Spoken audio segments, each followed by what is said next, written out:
नमस्कार विश्व के समस्त सनातनी भाइयों बहनों। आज मैं आपको सनातन की बड़ी ही महत्वपूर्ण बात बताने जा रहा हूँ। सनातन ने हमें प्राकृतिक चिकित्सा दी, सनातन ने हमें आयुर्वेद दिया, सनातन ने हमें बहुत सारी औषधियों का भंडार दिया है। उस पर उन्होंने अनुसंधान किए और उसको आयुर्वेद में जोड़ा।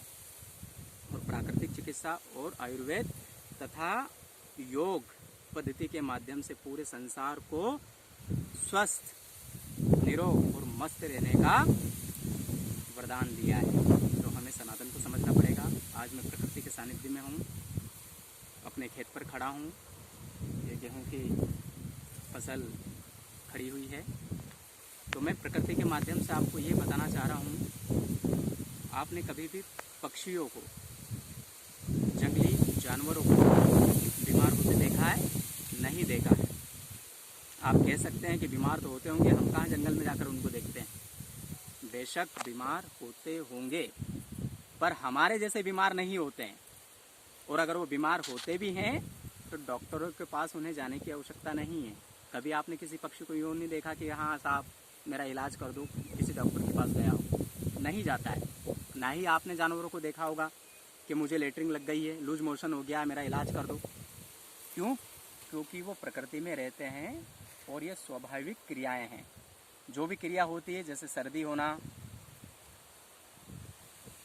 पेट खराब होना, लूज मोशन होना या अन्य कोई बीमारी, वो जब होती है तो शरीर स्वयं उसको ठीक करने की क्षमता रखता है।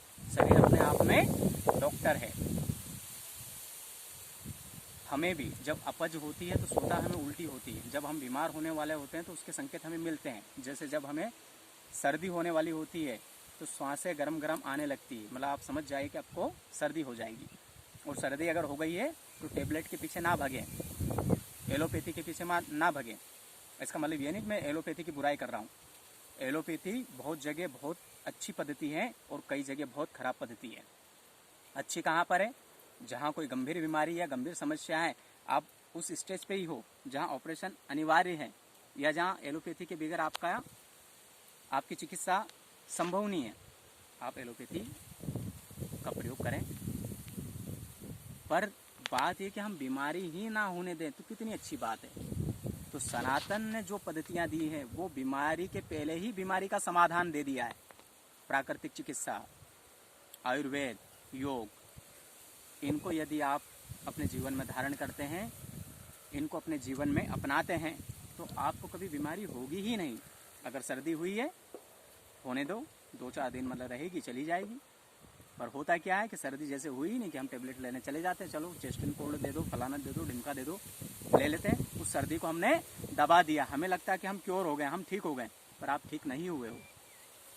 वो आपके शरीर में ही है, क्योंकि शरीर की जो गंदगी है, जो सर्दी के माध्यम से बाहर निकलने वाली थी, आपने उसे रोक दिया है। वो किसी और बीमारी का रूप लेगी। ऐसे करते करते करते गंभीर बीमारियां होने लगती है और हम फिर बीमारियों के मकड़जाल में फंस जाते हैं और ताउम्र एलोपैथी के गोलियां लेते रहते हैं और बीमारी सहित ही मर जाते हैं। तो पशु पक्षियों से हमें ये शिक्षा मिलती है कि हमारा शरीर जैसा उनका है वैसा ही हमारा शरीर है। शरीर संकेत देता है। हमें उस बीमारी के लिए तुरंत एलोपैथी की दवाई नहीं लेनी चाहिए, हमें आयुर्वेदिक दवाइयाँ लेनी चाहिए, प्राकृतिक चिकित्सा की ओर ध्यान देना चाहिए। वोमिटिंग हो रही है, होने दे। वोमिटिंग होती ही इसलिए हमारा जब मतलब पेट खराब हो जाता है, हमारा डाइजेशन जब खराब होता है तो स्वतः उल्टी होती है। और उल्टी इसलिए हो रही है क्योंकि अभी पेट को रेस्ट की आवश्यकता है, उसे आराम की आवश्यकता है। होने दें उल्टी। और हो सके तो मतलब आप उल्टी करें, कुंजल क्रिया करें, जो हमारे योग के अंतर बताया गया है, जिसको बोलते हैं कुंजल क्रिया। षट कर्म के अंतर्गत जो क्रिया होती है मैं वो बताऊंगा। इसके लिए आप मेरे चैनल को सब्सक्राइब करें, लाइक करें, शेयर करें, कमेंट्स करें। मैं आने वाले समय में आपको षट कर्म में ही बताऊंगा किस प्रकार से शरीर को शुद्ध रखा जाता है। रोग आने के पहले ही रोग का निदान केवल आपको प्राकृतिक चिकित्सा और आयुर्वेद में मिलेगा, अन्य किसी पैथी में नहीं मिलेगा। अन्य पैथी में अगर मिलेगा तो केवल दवाइयाँ मिलेगी। ताउम्र आपको दवाइयाँ खाने की सलाह दी जाएगी और उन डॉक्टरों से भी अगर आप पूछोगे तो वो डॉक्टर साहब आपको ये नहीं बताएंगे कि आप ऐसा करेंगे तो बीमार नहीं होंगे। वो तो ये कहेंगे कि भाई साहब इलाज कराओ और जाओ, दवाइयाँ दे देंगे और सलाह दे देंगे कि इन टेबलेट को टाइम टू टाइम लेना है। तो यदि आप इससे बचना चाहते हैं तो नेचुरोपैथी अपनाएं, आयुर्वेद अपनाएं, योग अपनाएं। और ये जो प्रकृति है, ये प्रकृति अपने आप में बहुत बड़ा डॉक्टर है। आप प्रकृति से अलग नहीं हो। जैसे ही आप प्रकृति से अलग होते हो तो आपको न जाने कितनी प्रकार की बीमारियां हो जाती हैं। पशु पक्षियों को बीमारी नहीं होने का सबसे बड़ा कारण है वो प्रकृति से जुड़े हुए हैं। प्रकृति के नियम के अनुसार ही उनका जीवन है। सूर्योदय के साथ उठ जाते हैं, सूर्यास्त के साथ सो जाते हैं। हम ऐसा नहीं करते हैं, इसलिए तमाम प्रकार की बीमारियां हमें हो रही है। हाँ ठीक है, हम किसान हैं, ग्रामीण अंचल से आते हैं, पर जो लोग किसान नहीं हैं, जैसे शहरी हैं, वो कहेंगे कि साहब हम कहाँ प्रकृति में जाएंगे। माना आप प्रकृति आपको रोज़ नहीं मिलती, पर बाकी आपका टेरेस तो है, छत तो है, छत के ऊपर बैठकर आप प्रकृति का आनंद ले सकते हो, सुबह का, शाम का भी। और फिर भी पूर्ण प्रकृति में अगर आना चाहते हैं तो सप्ताह में एक दिन तो आप आपके लिए दे ही सकते हो। प्रकृति से जुड़ाव महसूस करें, इससे जुड़ें। प्रकृति आपको आनंद देगी, स्वास्थ्य देगी, ज्ञान देगी। संपूर्ण ज्ञान इस प्रकृति में छिपा पड़ा है।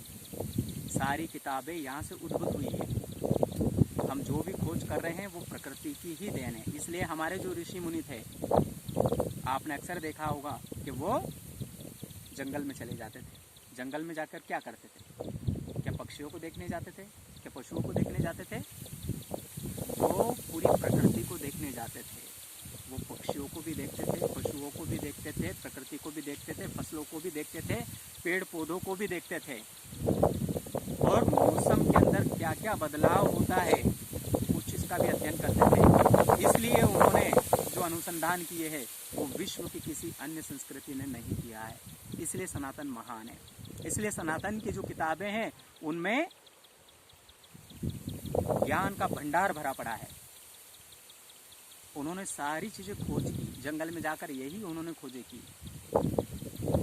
तो हमें प्रकृति से जुड़ना पड़ेगा। अगर हमें पूर्ण स्वास्थ्य लाभ चाहिए तो प्रकृति से कटे ना, प्रकृति से जुड़ाव महसूस करें। अपने बच्चों को भी प्रकृति से जोड़ें, अन्यथा आप जैसे जैसे प्रकृति से कटते जाएंगे बीमारियां घर करती जाएगी। चाहे आप कुछ भी ले लें, कुछ भी खा लें, उससे संपूर्ण समाधान आपको नहीं मिलेगा। संपूर्ण समाधान के लिए आपको प्रकृति के शरण में जाना ही पड़ेगा और प्रकृति के नियमों को फॉलो करना ही पड़ेगा। ज़्यादा ना सही, पर थोड़ा थोड़ा फॉलो करें, पर प्रकृति के नियमों को फॉलो करना पड़ेगा, मानना पड़ेगा। जय श्री राम।